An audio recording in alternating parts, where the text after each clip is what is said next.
मुशर्रफ अब्बास कासमी और आप देख रहे हैं मिल्लत टाइम्स। और मेरे साथ हैं ख्वाजा मोहम्मद मासूम नदमानी सिद्दीकी। ये पूरा एक ही नाम है और ये उन लोगों में शामिल है जिनका उमर गौतम साहब से गहरा ताल्लुक रहा है। इन्होंने भी अपने पुराने धर्म को छोड़कर इस्लाम को अपनाया है। हाल ही में इनकी शादी हुई है, कोचिंग सेंटर भी चलाते हैं, बिहार में रह रहे हैं।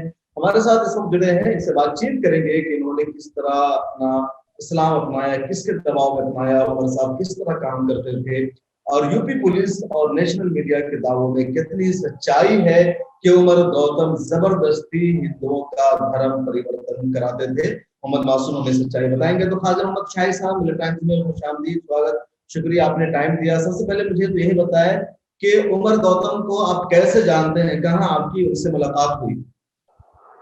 जी, उमर गौतम साहब को हम 2005 से जानते हैं और हमारी मुलाकात इनसे दिल्ली में हुई थी, ओखला में, बाटला हाउस में। क्योंकि उस समय में मैं मदरसे में तालिब इल्म था। मौलाना कलीम सिद्दीकी साहब का मदरसा है फुल्लत में, जिसका नाम शाह वलीउल्लाह इस्लामिया है। और मैं उसी संदर्भ में मदीना यूनिवर्सिटी का फॉर्म भरा था और मैं मदीना यूनिवर्सिटी में पढ़ाई करना चाह रहा था, जिसमें कि सनद की ज़रूरत थी और उसके बाद थे कुछ कागजात थे नहीं हमारे, तो गवर्नमेंट की तरफ से। तो किसी ने बताया कि उमर गौतम साहब ये सब काम करवाते हैं। तो जब मैं इनके पास में गया तो हमको ये बताया कि हमारे यहाँ जो भी काम होती है गवर्नमेंट के खिलाफ नहीं होती है, सारा काम प्रोसेस में होता है।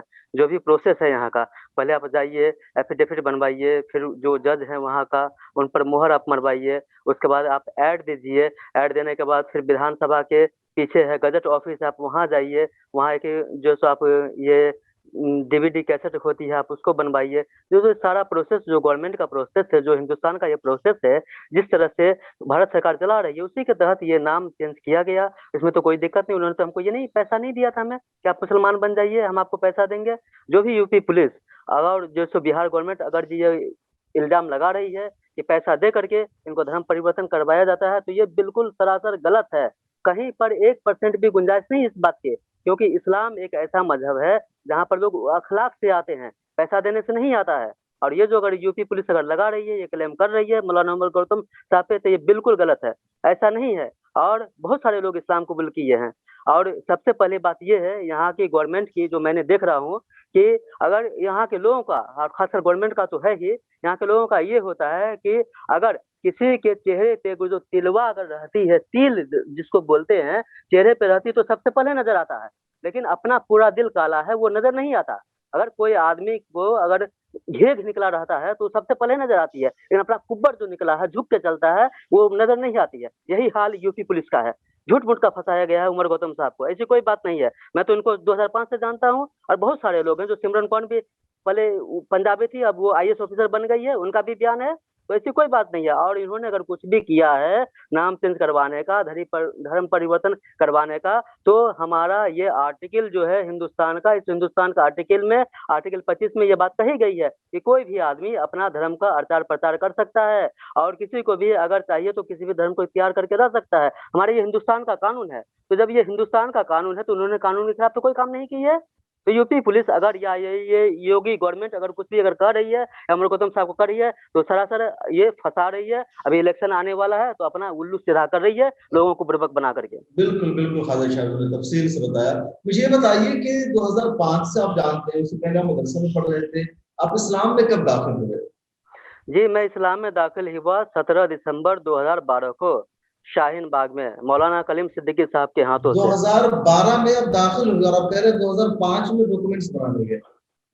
जी, तो 2012 में मैंने मौलाना कलीम सिद्दीकी साहब के अंदर में मैंने इस्लाम कबूल किया था। एफिडेविट बनी थी, बाकी प्रोसेस हमको नहीं मालूम था। जब मैंने मदीना यूनिवर्सिटी का फॉर्म भरा, जब मैं मदीना यूनिवर्सिटी में अपनी तालीमात हासिल करने के लिए जाने वाला था, उसी बीच में फिर हमको मालूम चला कि आगे का प्रोसेस इस तरह से होती है। तो वो सब कागजात हमारे नहीं बने हुए थे। तो फिर हमने पूछा कि कौन आदमी कैसे कैसे है बनाते हैं, ये सब हमारी समस्या इसी से आ रही है। तो फिर जो आपका जमात इस्लाम हिंद है न्यू दिल्ली में, वहाँ थे वो मुल्ला इकबाल साहब और एक हजरत और थे। उन्होंने बताया कि वो डॉक्यूमेंटेशन का काम मौलाना उमर गौतम साहब करते हैं, कानूनी तौर से करते हैं, ठीक है, आप उनके पास चले जाइए। उन्होंने रेफर किया था। तो फिर हम वहाँ जाकर के फिर मैंने उनसे सारी तफसीर से बात की थी। फिर वो प्रोसेस बताए थे कि आपको ऐसे ऐसे करना है। अच्छा, मुझे ये बताइए, तो आप इस्लाम में कैसे दाखिल हुए, कब दाखिल हुए, जानना चाह रहा था मैं। क्या सबब इस्लाम बना में आपके मुसलमान होने का? जी, मुसलमान होने का मेरा सबब ये बना क्योंकि हमारे अब्बा हुजूर जो इंतकाल फरमा गए, जिनका नाम कैलाश मंडल था, वो संस्कृत कैलाश मंडल। यूनिवर्सिटी, जी, संस्कृत यूनिवर्सिटी में, दरभंगा संस्कृत यूनिवर्सिटी में वो प्यून के पोस्ट पर काम करते थे। वो इस्लाम कबूल कर चुके थे और वो जो है सो ज़ाहिरी तौर से नहीं आए थे, बातिनी तौर से दिल में कलमा था, इस्लाम कबूल कर लिए थे। अल्लाह ने उनको हिदायत दे दी थी और वो झाड़-फूँक भी करते थे, हिंदू से ज़्यादा मुसलमान आते थे और हमारे पापा कहीं भी जाते थे तो हमको अपने साथ में लेकर के जाते थे और जब भी मैं जाता था उनके साथ में तो मैं मुतासिर होता चला गया और हमको इस्लाम धर्म अच्छा लगने लगा। क्योंकि सबसे पहली बात है कि इस्लाम में लोग धोखा नहीं देते हैं। कुछ लोग करते, पाँचों उँगली एक जैसा नहीं है, लेकिन हमारा जो शरीयत है, हमारा जो इस्लामिक कानून है, ये कहता है कि तब तक आप सच्चा और पक्का मुसलमान नहीं हैं। आप अगर पेट भर करके खाना खाते हैं, अगर आपका पड़ोसी भूखा सोता है, तो आप सच्चे पक्के मुसलमान नहीं है। इस्लाम की तालीम ये है, अगर कोई आदमी या कोई मुसलमान अगर ऐसा करता है तो सच्चा पक्का मुसलमान नहीं है। तो ये सब जो दीनी तालीम थी, जो हमने सीखा, तो इसी सब चीज़ें हमको मुतासिर करता चला गया। उसके बाद जब हमारे अब्बू का इंतकाल हो गया 20 नवंबर 2012 को, तो उनकी मिट्टी जो है इस्लाम के तरीके से होनी चाहिए थी, लेकिन हमारे घर वालों ने साथ नहीं दिया। खासकर मेरी माँ ने, मेरे नाना-नानी ने, हमारे भाई-बहन को बहका दिए। मैं उस समय में जेएनयू में पढ़ता था, जवाहरलाल नेहरू यूनिवर्सिटी में। हमको खबर मिली तब मैं वहाँ से आया तो 28 घंटा 29 घंटा हो चुका था उनके इंतकाल का और उनके देहांत का और उनको बर्थ पे लिटा करके रखा गया था। तो जब मैं आया तो हमको ये लगा कि हमारे घर वालों ने पापा के जो मुस्लिम दोस्त हैं उनको खबर कर दिए होंगे तो कोई बात नहीं है, सब लोग हो गए वहाँ पे। उसी वक़्त मेरा मोबाइल को भी खराब होना था। तो जब हम आए तो देखा क्या कि माहौल को देख कर के हम फँस गए, किसी ने किसी को खबर नहीं किया। सिर्फ़ गड्ढा खून करके उनको मिट्टी दे दी गई और वो डाल दिया गया उनको बाएँ करवट। तो फिर बाद में हमें मालूम चला कि जनाज़ा किस तरह से होती है।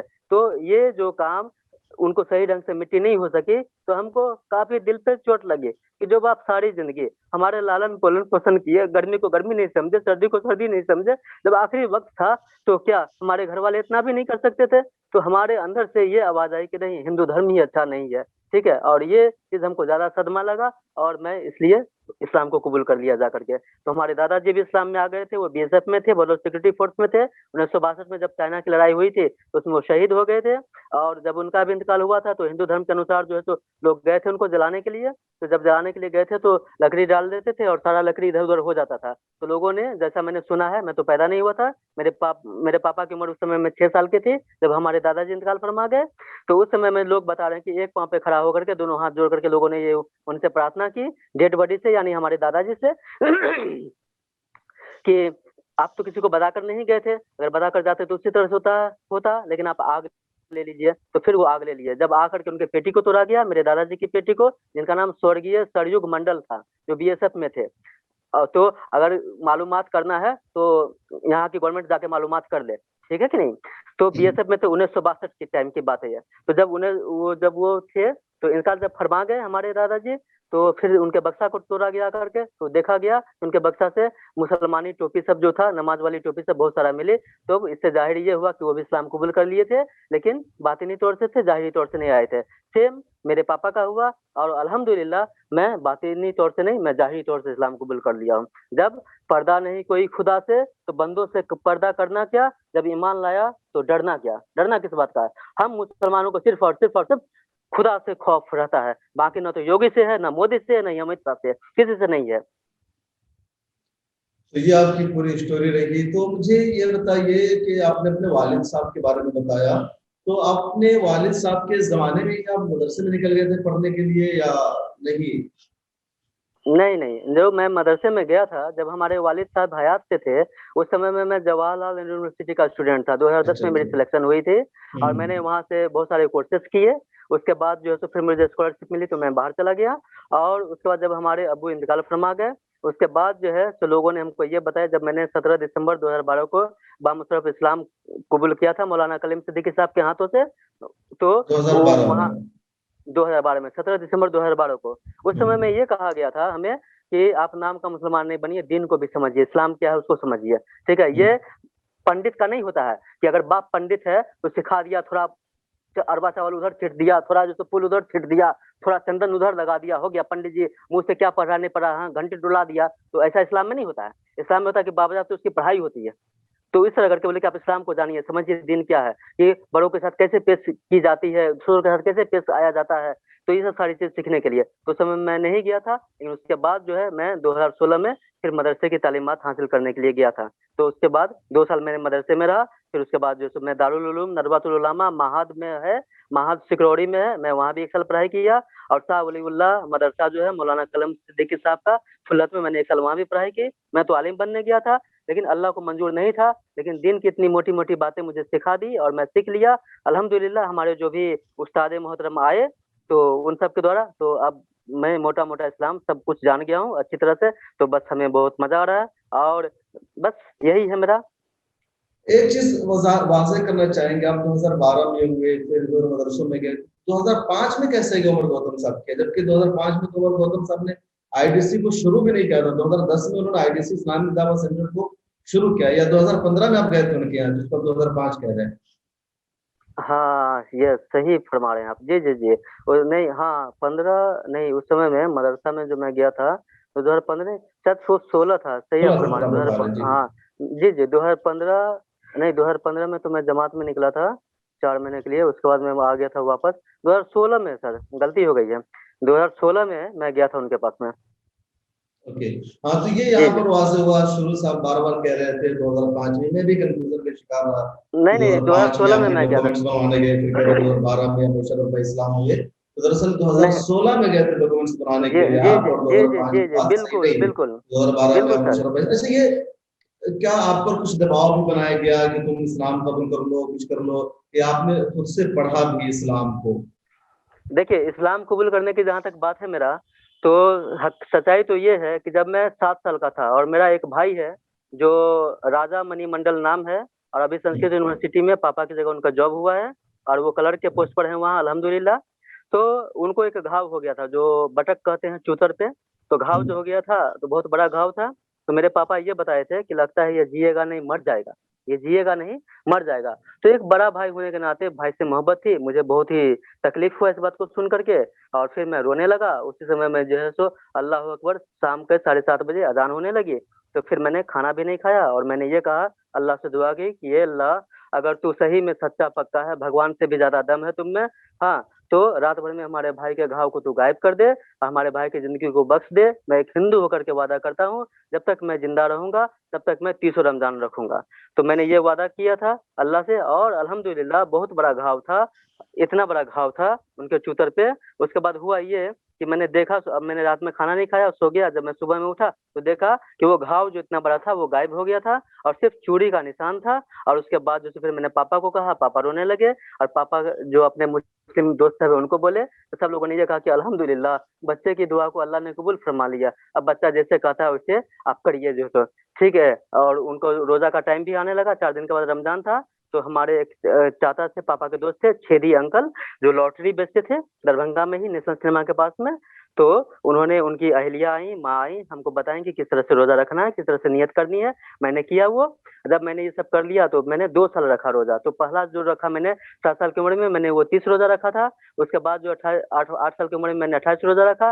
बीच में 15-17 साल मेरी रोजा छूट गई थी। उसके बाद 2007 में मैं कौसर इमाम हाशमी साहब, वो एक वकील हैं दरभंगा के, जाने माने क्रिमिनल के वकील हैं वो, ठीक है। तो उसी बीच में हमारे पापा को चंदन की चोरी केस में फंसा दिया गया था। मेरे पापा ही नहीं थे, उनके साथ 5 स्टाफ और थे, लाल पाठक थे, और भी कोई वलीउल्लाह साहब थे, इस तरह के 5 लोगों को फंसाया गया था।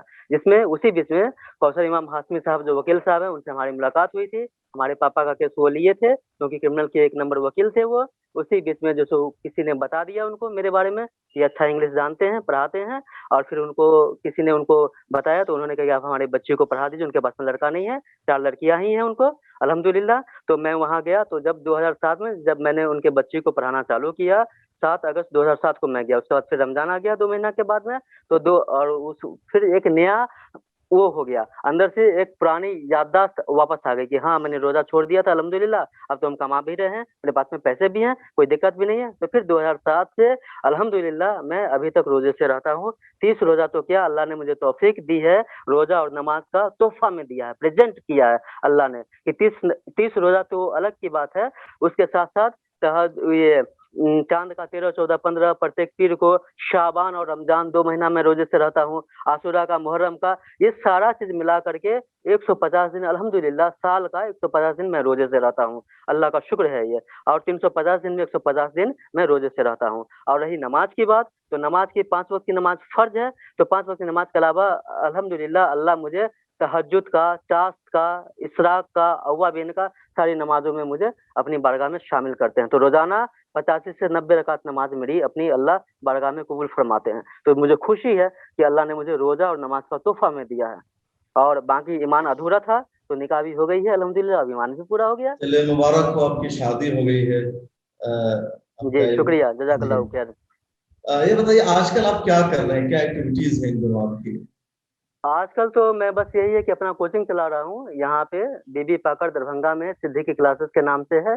9 से लेके बीए तक मैं कोचिंग पढ़ाता हूँ, जिसमें हमारे एक सीनियर हैं डॉक्टर मोहम्मद नसीम साहब, जो इंग्लिश हम पढ़ाते हैं, इंग्लिश के टीचर हैं हम।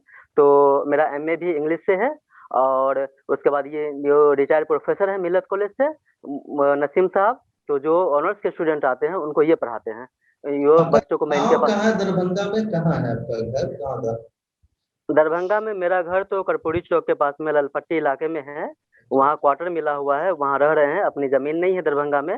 दरभंगा में जमीन थी मेरी बंगलागढ़ में, नाका नंबर 2 के पीछे है। लेकिन कुछ हालात आ गए कि हमारे अब्बू ने उस जमीन को बेच दिया, और दरभंगा शहर में मेरा अपना जमीन नहीं है। क्वार्टर मिला हुआ है, क्वार्टर में वो भाई रह रहे हैं, जॉब में भी हैं वो अल्हम्दुलिल्लाह। और उसके बाद हम किराए के मकान में रह रहे हैं। आपके घर वालों से कैसे, अम्मी है आपकी, कैसे हाँ ताल्लुकात है उनसे आपके? अल्हम्दुलिल्लाह, माँ तो माँ होती है, माँ तो माँ होती है। बेटा मुसलमान हो जाए या सिख हो जाए या ईसाई हो जाए, माँ का दिल तो माँ होता है।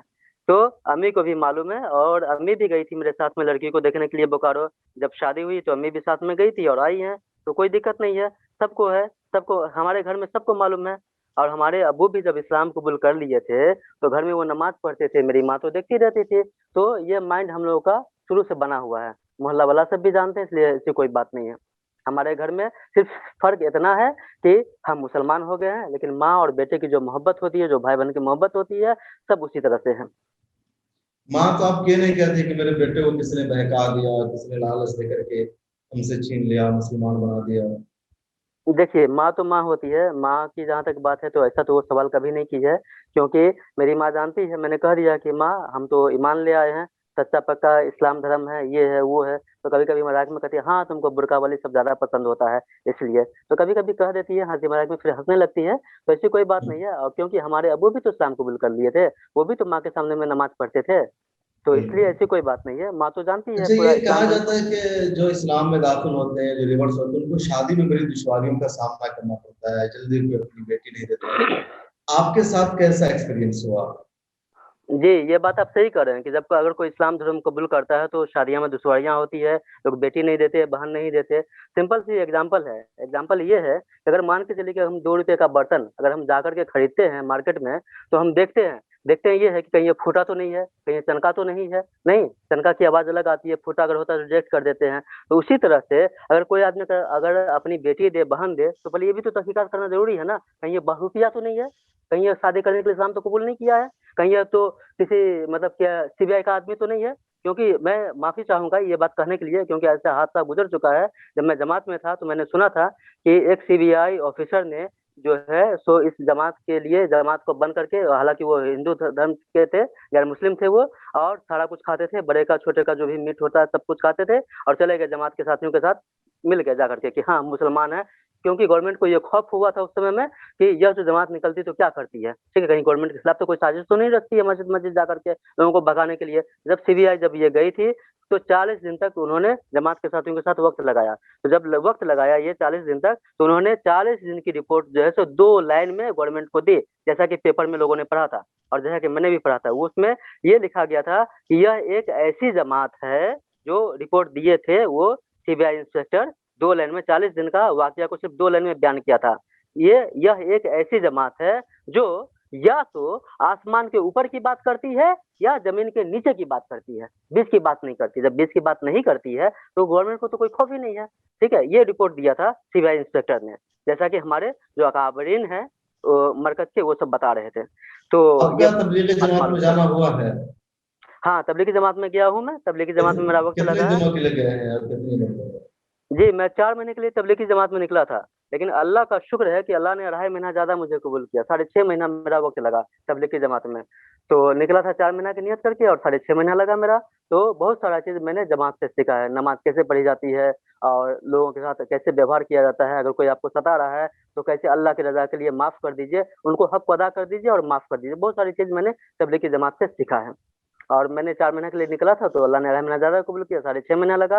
उसके बाद जो सो प्रत्येक साल मेरा चिल्ला लग रहा है। इस बार भी मैं जब लॉकडाउन से पहले भी मैं निकला था, लेकिन हुआ कि जब मैं घर आया मिलने के लिए अम्मी से तो फिर मैं सोचा कि मैं यहाँ से वक़्त लगाऊँगा, लेकिन लॉकडाउन लग गया, फिर मैं फँस गया, फिर मैं निकल नहीं सका।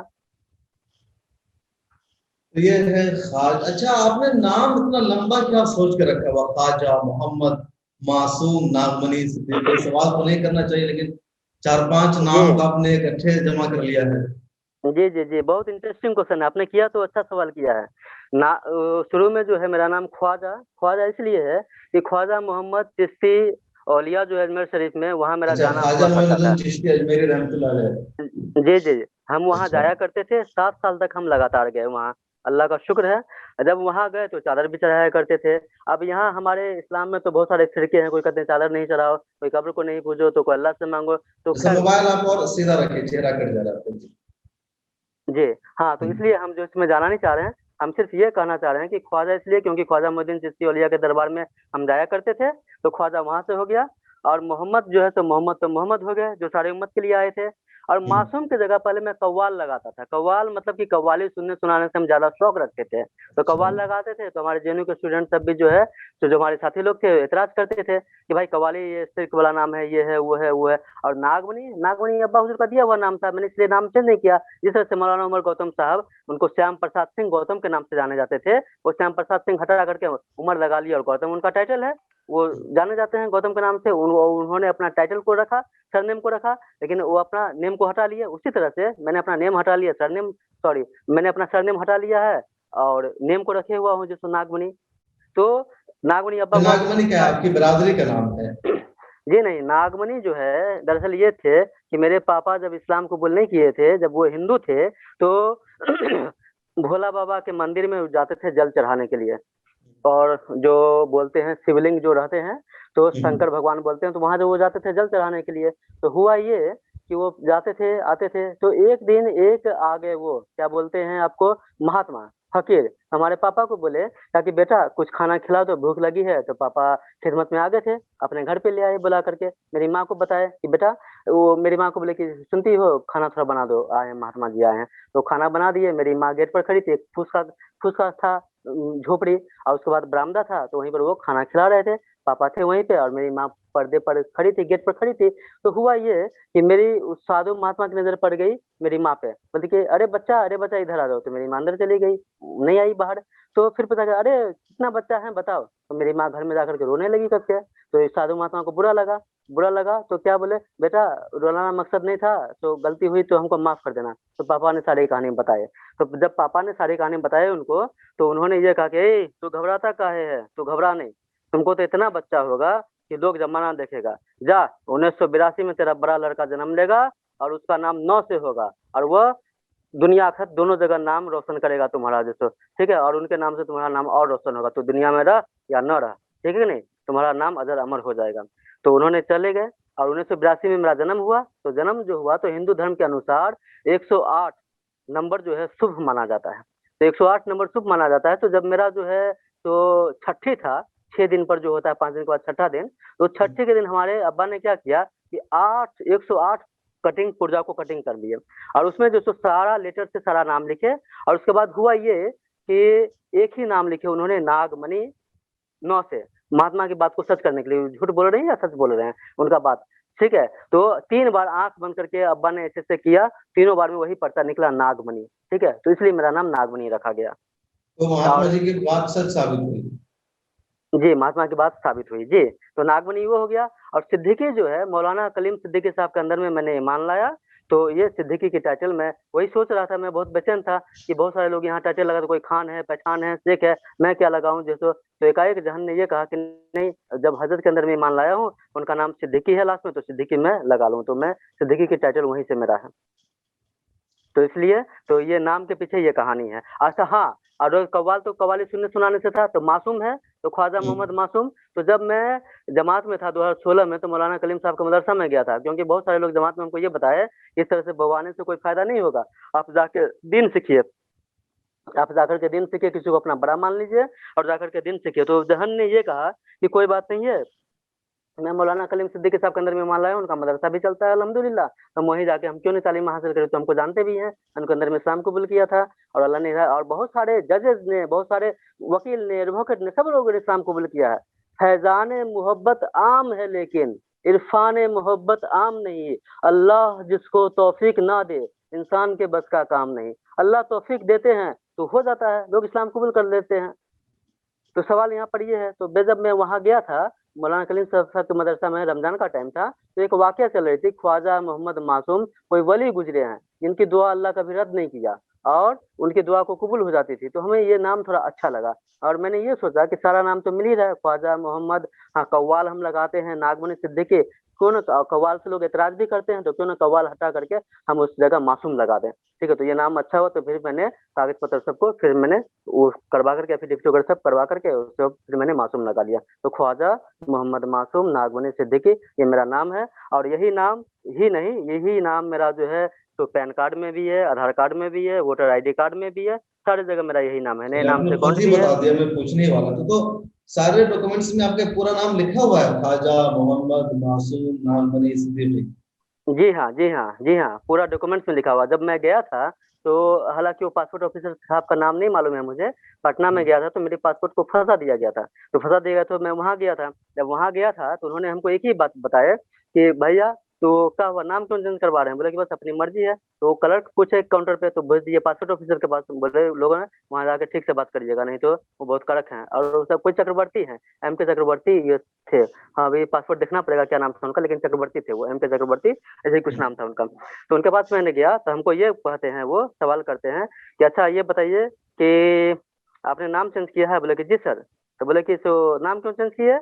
तो मैंने कहा कि सर ये न्यू इंडिया है ना, हमारे प्राइम मिनिस्टर साहब बोलते हैं न्यू इंडिया, तो न्यू इंडिया है तो उन्होंने मुगल सराय का नाम चेंज करके रख दिए हैं दीन दयाल उपाध्याय, नहीं। और पंडित वो दीनदयाल बहुत, उपाध्याय, हाँ बहुत सारे नामों, बहुत सारी चीजों का उन्होंने नाम चेंज कर दिया, न्यू इंडिया इलाहाबाद है का। इस, हाँ वो न्यू इंडिया है इसलिए बहुत सारे जगहों का नाम चेंज कर दिए हैं। उसीलिए मैं भी सोचा क्या कि ये भी न्यू इंडिया है तो मैंने भी अपना नाम चेंज।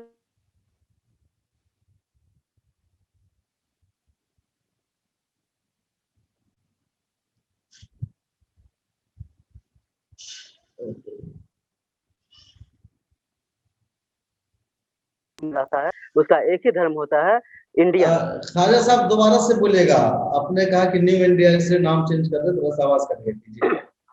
जी जी जी, वो बताए हमको क्या आपने जो सो नाम भी चेंज किया, वो नाम क्यों चेंज किया है? तो मैंने कहा कि यहाँ तो हमारे माननीय मुख्यमंत्री जी जो है नरेंद्र मोदी जी, वो तो सबका नाम ही चेंज कर रहे हैं, नहीं मुगल सराय का नाम को चेंज करके कर दिए हैं दीन दयाल उपाध्याय।